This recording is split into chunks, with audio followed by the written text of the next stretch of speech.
Hej alle sammen og velkommen til mit liv. Den her video kommer til at handle om mine decemberfavoritter, så lad os bare komme i gang. Det første produkt jeg har valgt, det er den her, der hedder Sunsilk, og den sprayer du i håret, så du giver det mere volumen. Jeg plejer at tage den i håret, inden jeg skal i skole, så jeg får lidt mere volumen. Ja, du kan købe den i Netto eller Matas i alle mulige steder for under 20 kroner. Det næste produkt vi har, det er den gule Eos, som beskytter dine læber mod kulde, så de ikke bliver tørre.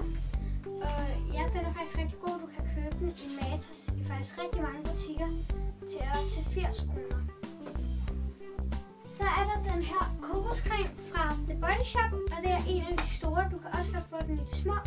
Der er sådan noget glimmer i, men det kan man ikke se, men den dufter virkelig godt af kokos, og den blødgør din hud, og jeg bruger den hver dag. Den sidste ting vi har, det er denne sprit, som har duften cherry. Det er den lille version, der er mega nuttet. Du kan sagtens købe den i en større version. Du kan købe den her lille version i Netto til 20 kroner cirka. Og den smører på hænderne, som fjerner bakterierne. Tak fordi I så med i den her video. Like, hvis I rigtig godt kunne lide videoen. Og kommenter, hvis I gerne vil have flere videoer.